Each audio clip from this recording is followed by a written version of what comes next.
Hello friends, मैं हूं सन्मय प्रकाश और आपका स्वागत है यूट्यूब चैनल सरकारी जॉब न्यूज़ में। और ये है weekly current affairs first week October 2024 के, मतलब पिछले एक सप्ताह के जितने भी करंट अफेयर्स हैं वो सब आपको एक ही वीडियो में एक ही जगह पर मिल जाएंगे। और इसका पीडीएफ भी अवेलेबल है। जिन लोगों ने ऐप में यानी शार्प लर्निंग ऐप में मेंबरशिप लिया हुआ है या फिर कोई कोर्स परचेज हुआ है, उनको ये पीडीएफ वहाँ रख दिया गया है फोल्डर में। तो शुरू करते हैं और सबसे पहले राजनीति के अंदर जो फैसले इन सबसे रिलेटेड क्वेश्चन लेंगे, क्योंकि आपको पता होगा कि वीकली करंट अफेयर्स में टॉपिक वाइज कंटेंट लेते हैं हम लोग। तो पहला क्वेश्चन देखते हैं यहाँ पर, केंद्रीय मंत्रिमंडल ने अक्टूबर 2024 में किन 5 नई भाषाओं को शास्त्रीय भाषाओं की सूची में शामिल किया है, जिससे ये संख्या टोटल अब 11 हो गई है। ठीक है, तो कौन कौन सी है? तो मराठी, पाली, प्राकृत, असमिया और बंगाली। तो ये 5 भाषाओं को इस कैटेगरी में शामिल कर दिया गया है शास्त्रीय यानी क्लासिकल लैंग्वेजेज की लिस्ट में। देखिए 2004 की बात है, 2004 की बात है। उसी वक्त शास्त्रीय भाषा यानी क्लासिकल लैंग्वेजेज की लिस्ट बनाई गई थी और शुरू किया गया था। उसमें पहली ऐसी भाषा वो थी जो इसमें शामिल होने वाली तमिल थी। तो टोटल अब 11 हो गई है, याद रखने की ज़रूरत है। कौन कौन सी है? तमिल, तेलुगु, मलयालम, संस्कृत, कन्नड़, उड़िया, इसके अलावा मराठी, पाली, प्राकृत, असमिया और बंगाली। ठीक है, तो ये टोटल 11 हो गए हैं। ओके, तो ये महत्वपूर्ण बात रही। चलिए आगे बढ़ते हैं, अगला क्वेश्चन लेते हैं। किस राज्य सरकार ने देसी गाय को राज्य माता गौ माता का दर्जा दिया है अक्टूबर 2024 में? कौन सा राज्य है वो? तो वो है महाराष्ट्र। ठीक है, महाराष्ट्र सरकार ने ऐसा किया और ऐसा करने वाला महाराष्ट्र इस देश का पहला राज्य बना है। सरकार का कहना है कि चूंकि देसी जो गाय है उसकी संख्या घट रही है और ये चिंता का विषय है, इसलिए राज्य माता गौ माता का दर्जा दिया गया है। साथ में एक और बात है कि गौशालाओं में स्वदेशी गायों के पालन पोषण के लिए 50 रुपये प्रतिदिन की सब्सिडी दी जाएगी पर काऊ, यानी प्रति देशी गाय के। गौशालाएं अपने खर्च नहीं उठा पा रही हैं, तो इसलिए ये नीतिगत फैसला किया गया। साथ में महाराष्ट्र गौ सेवा आयोग भी बनाया जाएगा, वो ऑनलाइन ये काम किया जाएगा। ठीक है, हर जिले में जिला गौशाला सत्यापन समिति भी बनाई जाएगी। महाराष्ट्र के मुख्यमंत्री एकनाथ शिंदे, उन्हीं के नेतृत्व में ये फैसला हुआ है और वहाँ के गवर्नर हैं सीपी राधाकृष्णन। आगे बढ़ते हैं, अगला क्वेश्चन। दिल्ली हाई कोर्ट ने किस कानून का हवाला देकर सेरोगेसी के लिए मृत व्यक्ति के फ्रोजन स्पर्म उसके माता पिता को देने का आदेश दिया है? काफ़ी चर्चित ये टॉपिक है, ये फैसला है। तो इसका आंसर होगा हिंदू उत्तराधिकार अधिनियम 1956। क्या है ये अधिनियम? ये जो उत्तराधिकार अधिनियम है उसके तहत बताया गया है कि जब किसी हिंदू व्यक्ति की मृत्यु बिना वसीयत बनाए हो जाए तो उस व्यक्ति की संपत्ति उसके उत्तराधिकारियों, परिजनों या संबंधियों में कानूनी रूप से कैसे बांटी है। उसके लिए कैटेगरी है कि सबसे पहले जो है उस व्यक्ति की अगर शादी हो गई है तो उसकी पत्नी है, फिर उसके बच्चे हैं, अगर शादी नहीं हुई तो उसके माता पिता हैं, अगर माता पिता भी नहीं है तो उसके जो करीबी संबंधी है, पूरी लिस्ट बनी हुई है। तो इसलिए ये किया गया है। मामला क्या था? दरअसल 30 वर्षीय एक व्यक्ति थे, प्रीतिंदर सिंह। तो 2020 में उनको कैंसर पता चला था। कीमोथेरेपी से पहले उन्होंने अपना फ्रोजन करवाया था स्पर्म, बाद में डेथ हो गई थी। तो वो उनके माता पिता लेने पहुंचे थे, लेकिन अस्पताल ने मना कर दिया था। फिर माता पिता हाई कोर्ट गए और ये फैसला किया गया है। ठीक है, चलिए आगे बढ़ते हैं और अपॉइंटमेंट यानी नियुक्ति से रिलेटेड महत्वपूर्ण क्वेश्चन लेते हैं। उससे पहले बताऊं कि इसका पीडीएफ अवेलेबल है, तो वो डाउनलोड कर सकते हैं। उसके लिए ऐप पर जाना होता है, शार्प लर्निंग ऐप पर, और वीकली, मंथली, क्वार्टरली, ईयरली ये सब मेंबरशिप के जरिए मिलता है, या किसी कोर्स को परचेज किया हुआ है तो भी ले सकते हैं। तो 2 तरह के मेंबरशिप प्लान है अभी। आईएसपीसीएस मेंबरशिप प्लान है जो ये खास तैयारी के लिए है करंट अफेयर्स की, और दूसरा है बेसिक मेंबरशिप प्लान जिसमें railway, police, teacher, SSC, state SSC इन सब के लेवल की तैयारी कराई जाती है। और इसके जरिए वीकली, मंथली, क्वार्टरली, ईयरली ये सब पीडीएफ मिलता है, और पिछले 2 सालों के भी आपको पीडीएफ, कंटेंट, वीडियो ये सब कुछ मिल जाएंगे। ठीक है, तो ऐप में इस मेंबरशिप के ज़रिए। और ख़ास बात है कि वीडियो में और पीडीएफ में क्या होता है कि वीडियो का लिंक भी होता है, हर क्वेश्चन के वीडियो का लिंक वहाँ मौजूद होता है, तो आप उसके ज़रिए वीडियो भी देख सकते हैं। ठीक है, क्लिक करके कोई टॉपिक है तो। और एक और इन्फॉर्मेशन आपको दे दूं कि 71st बीपीएससी के लिए GS फाउंडेशन बैच शुरू हो चुका है, तो वो आप ज्वाइन कर सकते हैं। तो कुछ ही सीटें बची हुई हैं। ओके, इसके ज़रिए GS के तमाम जो भी सब्जेक्ट हैं, चाहे वो करंट अफेयर्स हो, इतिहास, भूगोल, अर्थशास्त्र, राज्य व्यवस्था, विज्ञान और बिहार स्पेशल, ये सब कुछ कवर कराया जा रहा है। पूरी टीम लगी हुई है, तो ज्वाइन कर सकते हैं ऐप में, शार्प लर्निंग ऐप पर। ठीक है, ज्वाइन कर लेना आप। अब आगे बढ़ते हैं और अपॉइंटमेंट यानी नियुक्ति से रिलेटेड महत्वपूर्ण क्वेश्चन लेंगे। क्वेश्चन होगा, इंडियन न्यूज़पेपर सोसाइटी यानी IANS, उसके नए अध्यक्ष कौन बन गए हैं 2024-25 के लिए? आंसर का है MV श्रेयम्स कुमार। क्या नाम है? MV श्रेयम्स कुमार। तो देखिए, इंडियन न्यूज़पेपर सोसाइटी जो है ना, वो भारतीय जो प्रिंट उद्योग है उसका एक प्रमुख संगठन है। अब डिफेंस रिलेटेड महत्वपूर्ण क्वेश्चन लेंगे और क्वेश्चन होगा यहाँ, केंद्र सरकार ने नौसेना के विमान वाहक युद्धपोत INS विक्रांत पर तैनाती के लिए फ्रांस से किस लड़ाकू विमान को खरीदने की प्रक्रिया को तेज किया है? प्रक्रिया चल रही है, उसको तेज किया है। आंसर क्या होगा? Rafale M। ठीक है, और फुल फॉर्म क्या है राफेल M का? राफेल मरीन, जो कि नेवी के लिए इस्तेमाल किया जाता है। अलग अलग देशों में नेवी इस्तेमाल करती है। तो भारत और फ्रांस के बीच में ये 26 नए राफेल मरीन जेट यानी राफेल M जेट खरीदने की लगभग डील पक्की हो चुकी है, लगभग बताया जा रहा है। और फ्रांस ने डील को लेकर फाइनल ऑफर भी भेज दिया है। कितने की डील है ये तो सार्वजनिक नहीं हुई है, लेकिन जो खबरें आ रही हैं कि 50,000 करोड़ के आसपास होने की उम्मीद है। इसको कहाँ पर तैनात किया जाएगा? तो INS विक्रांत जो स्वदेशी है उस पर इसको तैनात किया जाएगा। अब आगे बढ़ते हैं, स्पोर्ट्स रिलेटेड महत्वपूर्ण क्वेश्चन। और पसंद आ रहा हो तो लाइक बटन दबा दीजिए और शेयर कर दीजिए अपने दोस्तों को। और जिन लोगों ने सब्सक्राइब नहीं किया ना इस चैनल को, वो ज़रूर कर लें।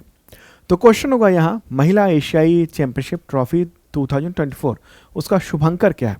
शुभंकर क्या है भाई? आंसर होगा गुड़िया। गुड़िया है शुभंकर, और ये देख रहे हैं फोटो शुभंकर का। वहाँ के यानी बिहार के मुख्यमंत्री नीतीश कुमार ने इस शुभंकर को लॉन्च किया है। देखिए, महिला एशियाई चैंपियनशिप जो ट्रॉफी है हॉकी की, वो 11 नवंबर से 20 नवंबर तक बिहार के राजगीर में आयोजित होना है। तो मुख्यमंत्री नीतीश कुमार ने इसका मस्कट यानी ये लॉन्च किया शुभंकर।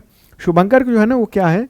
शुभंकर एक लड़की जैसा दिखने वाली है गुड़िया, जो युवा लड़कियों के लिए एक स्नेहपूर्ण जो शब्द है गुड़िया कहा जाता है लड़कियों को। और ये इसको जो घरेलू गौरैया है जो कि लुप्तप्राय प्रजाति है, उससे प्रेरित होकर इसको बनाया गया है। ठीक है, तो फेस आप देखेंगे कि गौरैया की तरह है, बाकी बॉडी एक गुड़िया की तरह है। ओके, अच्छा, लोगो भी लॉन्च किया गया है। लोगो में बोधि वृक्ष को दर्शाया गया है। आगे बढ़ते हैं, अगला क्वेश्चन, भारत ने किस देश को हराकर सैफ अंडर 17 फुटबॉल खिताब जीत लिया है? आंसर होगा इसका बांग्लादेश। 2-0 से बांग्लादेश को हराया गया। और ये आयोजन कहाँ पर हुआ था? भूटान में आयोजित किया गया था इसको, भूटान की राजधानी थिम्फू में। सैफ का फुल फॉर्म क्या होता है? South Asian football federation. तो उसी फेडरेशन के तहत ये आयोजन किया गया था। अब अवार्ड से रिलेटेड महत्वपूर्ण क्वेश्चन लेते हैं और काफ़ी इंपॉर्टेंट क्वेश्चन है ये। मेडिसिन या फिजियोलॉजी उस क्षेत्र में नोबेल प्राइज़ 2024 के विजेता का नाम बताएं। क्या है नाम विजेता का? आंसर का विक्टर एम्ब्रोस और गैरी रुवकुन। विक्टर एम्ब्रोस और गैरी रुवकुन मतलब किसके लिए मिला? तो वो आगे मैं अगले क्वेश्चन में बताऊंगा। ये दोनों वैज्ञानिक जो है ना, वो अमेरिकी हैं, अमेरिका के रहने वाले हैं। और आपको पता होगा नोबेल अवार्ड जो है ना इन 6 क्षेत्रों में दिया जाता है। एक तो फिजियोलॉजी या मेडिसिन, जिसमें अभी मैंने बताया, बाकी का वो अनाउंस हो रहा है, तो जैसे जैसे आएगा अगले वीक में आपको शामिल कर दिया जाएगा कंटेंट। ओके, इसके अलावा फिजिक्स, फिर केमिस्ट्री, लिटरेचर, पीस और इकोनॉमिक्स, इन सब क्षेत्रों में दिया जाता है अवार्ड। ठीक है, और सबसे पहले अनाउंसमेंट मेडिसिन का ही होता है। ओके, तो ये इंपॉर्टेंट बात है।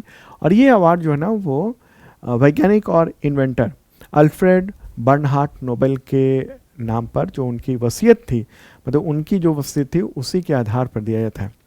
ये इन्होंने डायनामाइट की खोज की थी और इनके पास तो 355 से ज़्यादा पेटेंट थे, लेकिन लोग उनको डायनामाइट की वजह से जानते हैं।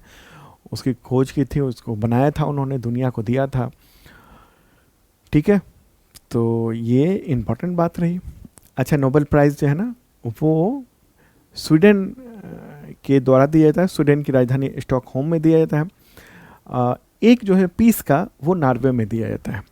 ठीक है, और सवाल हो कि पहले भारतीय कौन है नोबेल प्राइज़ जीतने वाले? रविन्द्रनाथ टैगोर, साहित्य के क्षेत्र में। गीतांजलि। अगला क्वेश्चन, मेडिसिन के क्षेत्र में किस उपलब्धि या कहें रिसर्च के लिए विक्टर एम्ब्रोस और गैरी रूकुन को नोबेल प्राइज़ 2024 के लिए चुना गया? आंसर होगा इसका माइक्रो आरएनए की खोज और पोस्ट ट्रांसक्रिप्शनल जीन रेगुलेशन में इसकी भूमिका, इसके लिए दिया गया है। ठीक है, देखिए माइक्रो आरएनए क्या होता है इसके बारे में मैंने डिटेल जो है ना वो 7-8 अक्टूबर के वीडियो में बताया हुआ है काफ़ी डिटेल में। देखिए ये खोज जो है ना वो इन दोनों वैज्ञानिकों ने 1992-93 में की थी, लेकिन उस समय बहुत ज़्यादा ध्यान नहीं दिया गया था। बाद में इनकी खोज जो है ना चिकित्सा जगत में गजब की क्रांति लेकर आई। इन्हीं की खोज से ये माइक्रो आरएनए, देखिए क्या ना कोशिका में के केंद्रक में क्या होता है? डीएनए होता है, और डीएनए में किसी भी जीव के विकास, कार्य, प्रजनन, उन सब से रिलेटेड आनुवांशिक निर्देश संग्रहित होते हैं, और डीएनए ही मैसेज भेजता है किसको? खास प्रोटीन बनाने के लिए, और वो मैसेज भेजता है मैसेंजर आरएनए के जरिए, एमआरएनए। एमआरएनए में ही होता है एक माइक्रो आरएनए। तो मैसेज जो डीएनए ने भेजा तो माइक्रो आरएनए तय करता है कि मैसेंजर आरएनए से जो मैसेज जा रहा है आगे टीआरएनए को, फिर आरएनए को, कि तो कितना मैसेज भेजा जाए, क्योंकि अगर गलत मैसेज भेज दिया गया तो क्या हो जाता है? कैंसर हो गया, या डायबिटीज हो गई, या हड्डियों की कोई प्रॉब्लम हो गई, तो ये सब चीज़ें होती हैं। ठीक है, डीएनए में संग्रहित होती है चीज़ें जो आपको क्या होना है आगे। जैसे 12 वर्ष की उम्र में मूछें होनी है तो डीएनए में है। जैसे 12 वर्ष हुआ तो डीएनए ने क्या किया? मैसेज भेजा एमआरएनए के ज़रिए, यानी मैसेंजर आरएनए के ज़रिए, और ये जो मैसेज भेजा तो उसमें माइक्रो आरएनए भी मौजूद है जो रेगुलेट करता है कि कितना मैसेज आगे भेजा जाए। तो फिर आगे जाकर वो प्रोटीन संश्लेषित होता है और फिर आगे एक्टिविटी बढ़ती है, ठीक है, बॉडी में। तो ये जो बताया जा रहा है कि ये जो है माइक्रो आरएनए, ये 500 मिलियन ईयर का पूरा इसका इतिहास है जो जीवों में फैलता चला गया, डेवलप होता चला गया। ठीक है, तो इसी से पता चला कि आखिर क्या वजह है कि कैंसर हो रहे हैं, मूल वजह क्या है। तो क्योंकि माइक्रो आरएनए जो है ना उसमें कुछ गड़बड़ी आ गई है, वो मैसेज ठीक से नहीं भेज पाया, तो वो गड़बड़ी होती चली गई, कोशिका कैंसरस बनता चला गया, प्रोटीन उत्पादन में गड़बड़ी हो गई जिसकी वजह से कंट्रोल ही नहीं रहा। ओके, तो माइक्रो आरएनए में बदलाव करके आज हम जीन थेरेपी का इस्तेमाल करते हैं, और वो सब कुछ इन दोनों वैज्ञानिकों की बदौलत ये सब कुछ हुआ है। ठीक है, आज जो विकास हुआ है बेसिक सिद्धांत इन्होंने ही दिया था। ठीक है, तो मुझे लगता है ये बात समझ चुके होंगे। चलें अब आगे बढ़ते हैं, अगला क्वेश्चन लेते हैं, नेक्स्ट क्वेश्चन बढ़ते हैं। International association of chiefs of police यानी ACAP पुरस्कार 2024 के लिए किस IPS अधिकारी को चुना गया? आंसर होगा प्रतिपाल कौर। देखिए दुनिया के 40 पुलिस अधिकारियों को इस अवार्ड के लिए चुना गया, और वो सब 40 वर्ष से कम उम्र की। तो इनमें एकमात्र भारतीय हैं प्रतिपाल कौर, जो कि नागालैंड में वो एक फेक जिला है, वहाँ की पुलिस अधीक्षक हैं। डेंटिस्ट थी, बाद में IPS अधिकारी बनी, और ये आदिवासियों में ये काफ़ी लोकप्रिय है। थेमशाओ लामा के नाम से भी इनको जाना जाता है। थेमशाओ लामा इनको नाम दिया है आदिवासियों ने। अब योजना से रिलेटेड महत्वपूर्ण क्वेश्चन लेंगे। क्वेश्चन होगा यहाँ पर होगा, केंद्रीय मंत्रिमंडल ने 10,103 करोड़ रुपए की राष्ट्रीय खाद्य तिलहन मिशन को मंजूरी दी। तो इसके तहत 2031 तक स्वदेशी खाद्य तेल उत्पादन को बढ़ाकर कितना करने का लक्ष्य है? क्या लक्ष्य तय किया गया है यहाँ पर? तो 20.2 मीट्रिक टन, इतना लक्ष्य किया गया है सालाना। ठीक है, तो केंद्रीय कैबिनेट ने 3 अक्टूबर को इस मिशन को मंजूरी दी है, यानी 10,103 करोड़ रुपए के राष्ट्रीय खाद्य तेल तिलहन मिशन को मंजूरी दी है। इसके तहत सरकार का लक्ष्य है कि अभी जो 12.7 मेट्रिक टन का उत्पादन होता है तिलहन का, तेल उत्पादन का, ये तिलहनों से जो तेल, खाद्य तेल उत्पादन होता है वो 12.7 मेट्रिक टन है। इसको बढ़ाकर 2031 तक 20.2 मेट्रिक टन किया जाए। मिशन का उद्देश्य एक और है कि चावल आलू की परती भूमि जो है इसको भी लक्ष्य किया जाए और वहाँ पर फसल अंतराल को बढ़ाया जाए। पता है लगातार आप जो है एक ही फसल ना उगाएं, तो बीच में तिलहन की भी फसल बढ़ाएं ताकि ज़्यादा से ज़्यादा तिलहन हो सके। इसके ज़रिए क्या है, खाद्य तेलों में आत्मनिर्भरता की ओर देश को ले जाना है। सरकार चाहती है कि खाद्य तेल आयात बिल कम हो, क्योंकि भारत जो है ना वो बहुत बड़ी मात्रा में आयात करता है। ठीक है, और ख़ास बात है इसमें कि सरसों, मूंगफली, सोयाबीन, सूरजमुखी और तिल, इसको लेकर इसका उत्पादन बढ़ाने पर ध्यान दिया जाएगा। साथ में कपास के बीज, चावल की भूसी, वृक्ष जनित जो पेज है, तेल है, और दूसरे स्रोत जो तेल के हैं वो सब भी, उसमें भी दक्षता बढ़ाने की कोशिश ये की जाएगी। सरकार का ऐसा मानना है, कहना है। अगर आप देखें कि हम लोग मतलब फॉसिल फ्यूल तो आयात करते ही हैं, लेकिन खाद्य तेल खाने के लिए भी इतना हमारा बिल जा रहा, बन रहा है। मतलब इतना विदेशी मुद्रा हम दूसरे देशों को दे रहे हैं क्योंकि हमें आयात करना पड़ रहा है खाद्य तेल, ओके, फूड ऑयल। तो जैसे 22-23 में 1.38 लाख करोड़ रुपए हमने उतने रुपए के तेल खरीदे बाहर से खाने के लिए। तो ये इस मिशन के तहत ही होगा, राष्ट्रीय खाद्य तेल तिलहन मिशन के तहत, कि हम तेल में आत्मनिर्भर होंगे ताकि हम ये जो रकम बाहर भेज रहे हैं वो न भेजें। ठीक है, आगे बढ़ते हैं। अगला क्वेश्चन आते हैं, केंद्रीय भारी उद्योग मंत्रालय ने कितनी रकम की पीएमई ड्राइव, उसका फुल फॉर्म क्या है, पीएमई ड्राइव क्रांति इन इनोवेटिव व्हीकल इन्हांसमेंट, ये योजना शुरू की है। क्या होगा आंसर, 10,900 करोड़ रुपए की ये योजना है। अगला क्वेश्चन, केंद्रीय भारी उद्योग मंत्रालय ने 10,900 करोड़ रुपए की पीएमई ड्राइव योजना शुरू की थी। इसके तहत ई वाहन खरीदने के पर किस तरह की सब्सिडी मिलेगी। क्या होगा आंसर होगा, खरीदार को ई वाउचर के जरिए छूट दी जाएगी। ठीक है, खरीदार को ई वाउचर के जरिए छूट दी जाएगी और ये लॉन्च किया गया। जो HD कुमारस्वामी हैं, भारी उद्योग मंत्री हैं, उन्होंने इस योजना को शुरू किया। हालांकि इलेक्ट्रिक कार को इस योजना से बाहर रखा गया है और 2 व्हीलर, 3 व्हीलर, इसके अलावा ट्रक, बस, इन सब को इसमें शामिल किया गया है। ठीक है, तो दरअसल देखिए क्या है ना कि सरकार की ये योजना है। कुछ चीज़ें मैंने यहाँ पर पॉइंट दे दिया है और ये सब मैंने PDF में भी दिया हुआ। दरअसल सरकार जो है ना वो 2070 तक ज़ीरो एमिशन लक्ष्य रखा है, नेट ज़ीरो का। ठीक है, नेट ज़ीरो एमिशन का, यानी शुद्ध शून्य उत्सर्जन का लक्ष्य रखा, और इसी के लिए ये सब योजनाएं महत्वपूर्ण हो जाती हैं। ठीक है, नेट ज़ीरो का मतलब क्या हुआ कि हम उतना ही कार्बन का उत्सर्जन करें जितने हमारे पर्यावरण में सोखने की क्षमता है, हमारे पेड़ पौधों में सोखने की क्षमता है। अब आगे बढ़ते हैं और अंतर्राष्ट्रीय संगठन से रिलेटेड क्वेश्चन लेंगे। देखिए, विदेश मामले को हमने 2 हिस्से में बांटा हुआ है, एक है अंतर्राष्ट्रीय संगठन और एक अलग से विदेश है। तो जितने भी इंटरनेशनल ऑर्गेनाइजेशन हैं उससे रिलेटेड जो भी अपडेट हो रहे हैं वो मैं इस टॉपिक में देता हूँ, ऐसा ही PDF भी बना होता है। तो क्वेश्चन होगा, कोलंबो सिक्योरिटी कॉन्क्लेव यानी CSC, उसके सदस्य देशों ने सचिवालय की स्थापना के लिए चार्टर पर सिग्नेचर किए। तो ये मीटिंग 30 अगस्त 2024 को कहाँ पर आयोजित की गई थी।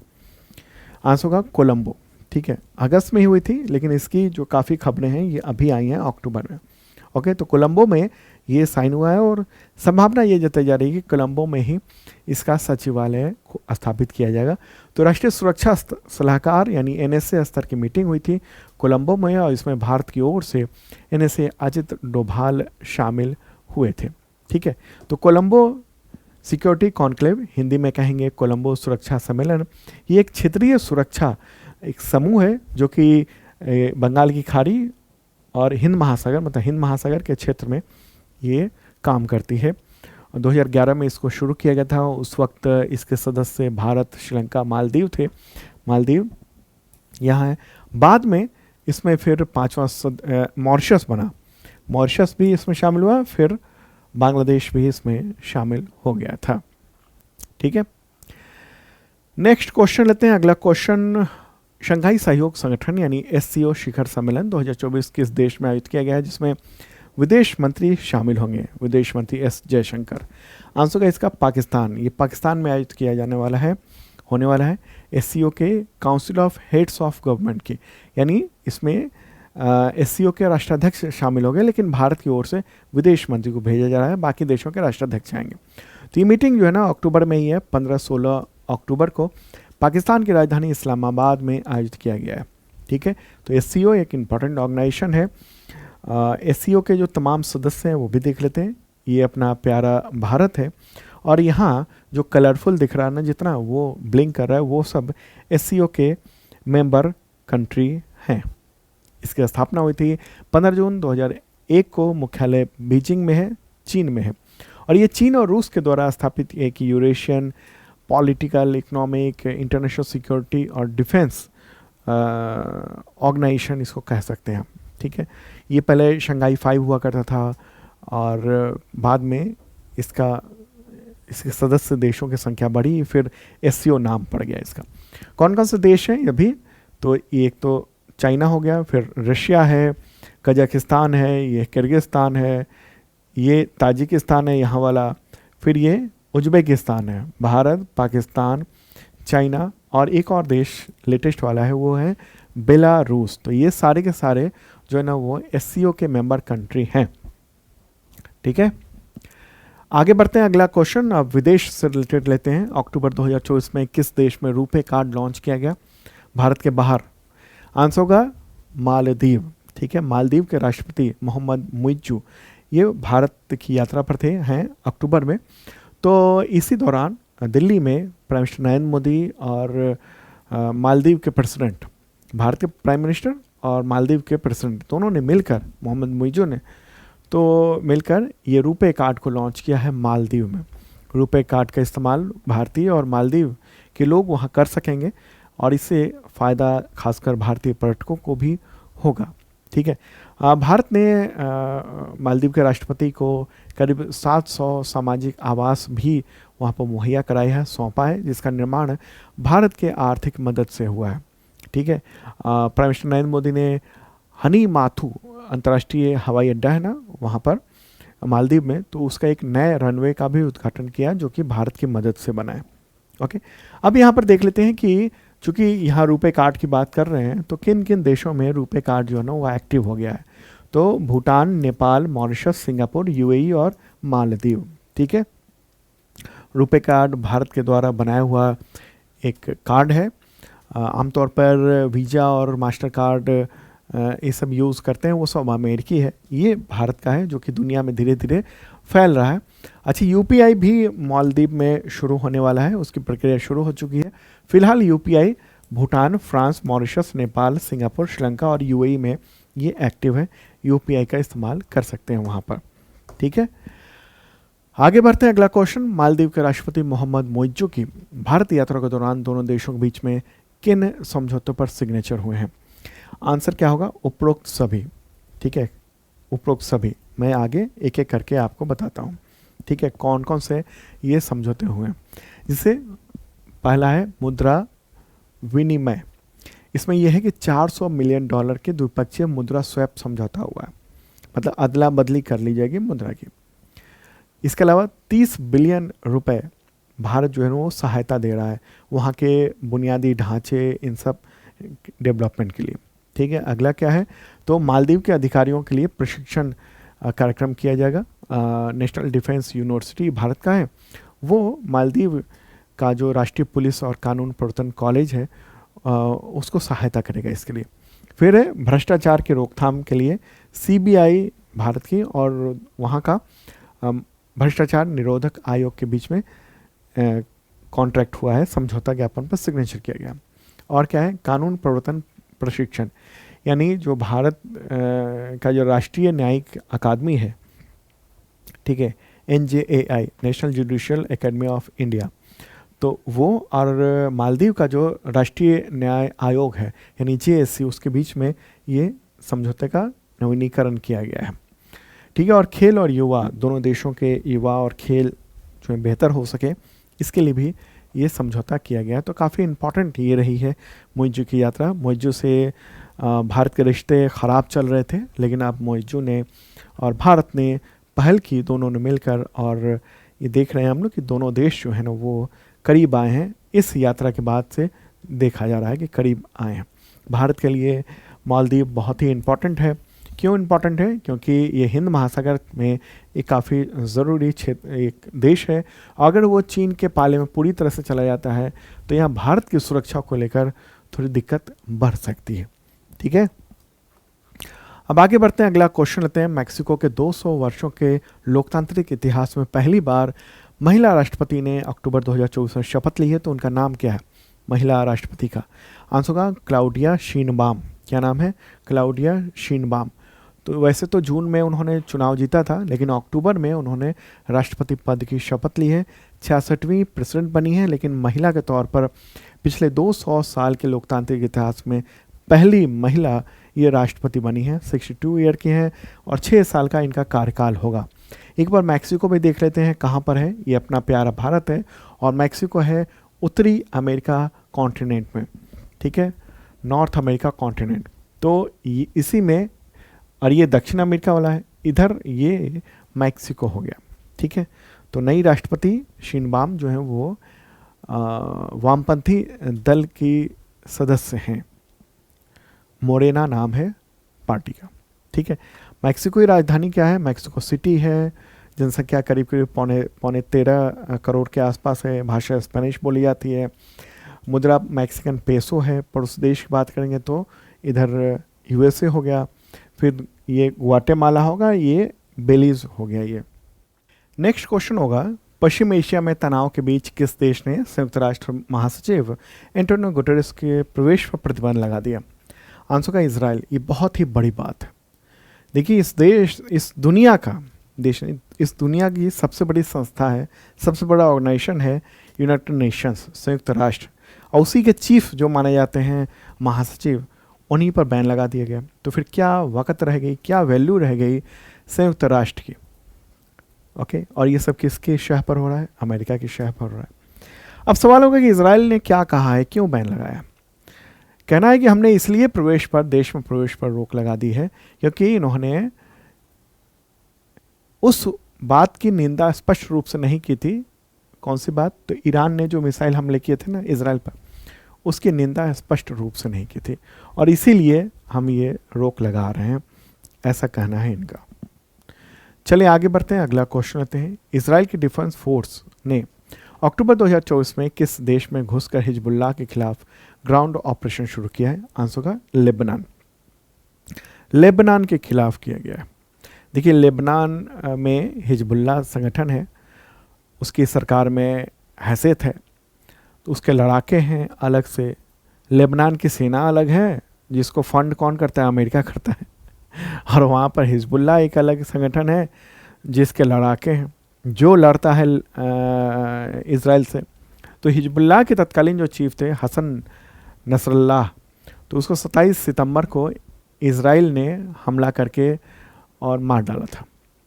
इस बीच क्या हुआ है? फिर इजराइल की डिफेंस फोर्स वो लेबनान में पहुंची है हिजबुल्लाह के खिलाफ ज़मीनी कार्रवाई करने के लिए।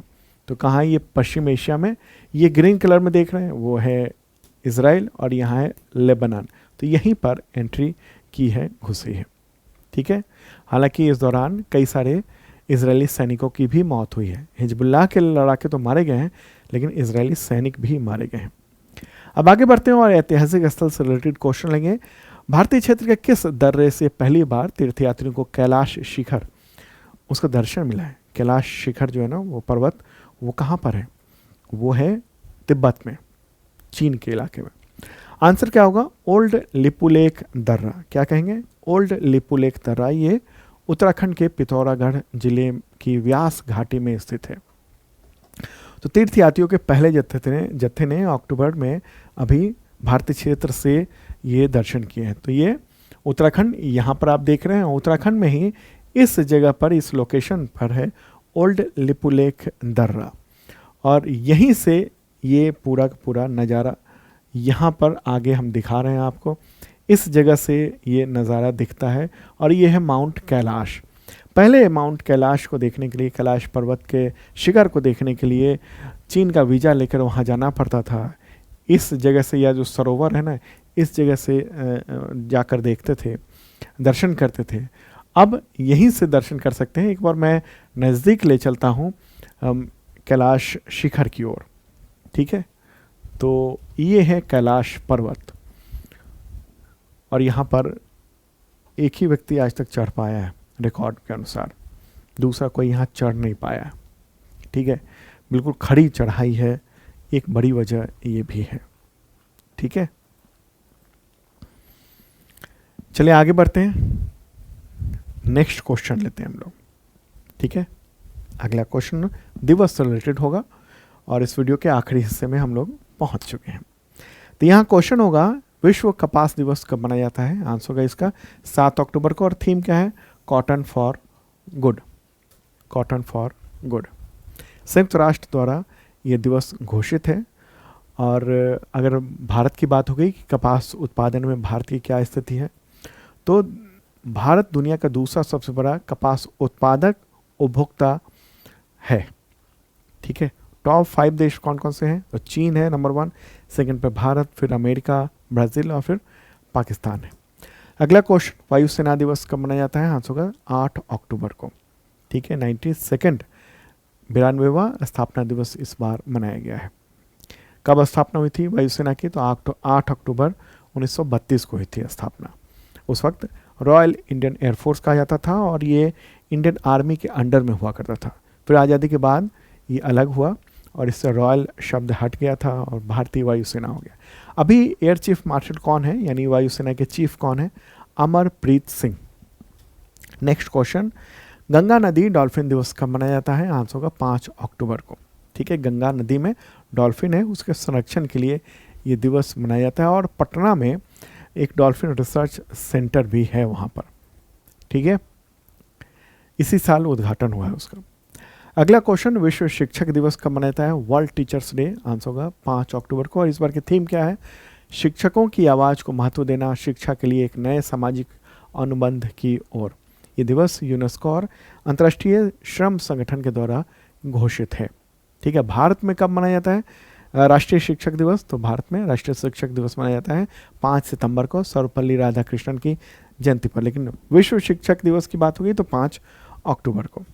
ठीक है, भारत में 5 सितंबर को मनाया जाता है, और दुनिया की बात करेंगे तो ये 5 अक्टूबर को। नेक्स्ट क्वेश्चन लेते हैं, विश्व सेरेब्रल पाल्सी दिवस कब मनाया जाता है? आंसर होगा 6 अक्टूबर को।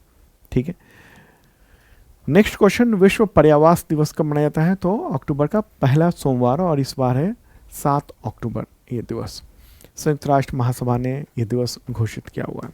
अगला क्वेश्चन, अंतर्राष्ट्रीय वृद्धजन दिवस कब मनाया जाता है? आंसर होगा 1 अक्टूबर को, और थीम क्या है? गरिमा के साथ वृद्धावस्था, दुनिया भर में वृद्ध व्यक्ति के लिए देखभाल और सहायता प्रणालियों को मजबूत करने का महत्व। ये है थीम इस बार की। अगला क्वेश्चन लेते हैं, अंतर्राष्ट्रीय कॉफ़ी दिवस कब मनाया जाता है? आंसर होगा 1 अक्टूबर को, और थीम क्या है? कॉफ़ी आपका दैनिक अनुष्ठान, हमारी साझा यात्रा, ये है थीम। अगला क्वेश्चन, विश्व शाकाहारी दिवस कब आयोजित होता है? आंसर होगा 1 अक्टूबर को। ठीक है, विश्व शाकाहारी दिवस। नेक्स्ट क्वेश्चन, अंतर्राष्ट्रीय अहिंसा दिवस किस महापुरुष की जयंती पर मनाया जाता है? आंसर होगा महात्मा गांधी, राष्ट्रपिता महात्मा गांधी। ये दिवस संयुक्त राष्ट्र के द्वारा घोषित है, और 2 अक्टूबर को ये मनाया जाता है। महात्मा गांधी का जन्म हुआ था 2 अक्टूबर 1869 में गुजरात के पोरबंदर में, और निधन हुआ था 30 जनवरी 1948 को। चलिए आगे बढ़ते हैं। अगला क्वेश्चन, लाल बहादुर शास्त्री की जयंती कब मनाई जाती है? पूर्व प्रधानमंत्री। आंसर का 2 अक्टूबर को। ठीक है, उनकी भी जयंती होती है। अगला क्वेश्चन, विश्व कृषि पशु दिवस कब मनाया जाता है? आंसर होगा 2 अक्टूबर को मनाया जाता है। फार्म एनिमल राइट्स मूवमेंट, उसके द्वारा ये आयोजित किया गया था। तो दोस्तों, ये था important current affairs weekly first week October का, और इसका PDF मिल जाएगा आपको। शार्प लर्निंग ऐप है, वहाँ पर डिटेल में PDF होता है। ठीक है। और मेंबरशिप ले सकते हैं आप वहाँ जाकर, बहुत मामूली सा प्राइस है, 1 साल तक करंट अफेयर्स की तैयारी होती है। और एक और बात बताऊं कि 71st बीपीएससी का फाउंडेशन बैच शुरू हो चुका है और इसमें करंट अफेयर्स भी इंक्लूडेड है, तो ज्वाइन कर सकते हैं आप। कुछ ही दिन बचे हैं, बस एडमिशन क्लोज होने वाला है क्योंकि काफ़ी स्टूडेंट आ चुके हैं। ठीक है, तो इस वीडियो के डिस्क्रिप्शन में ऐप का लिंक है, या फिर आप ऐप जो है ना वो गूगल प्ले से भी डाउनलोड कर सकते हैं। ओके।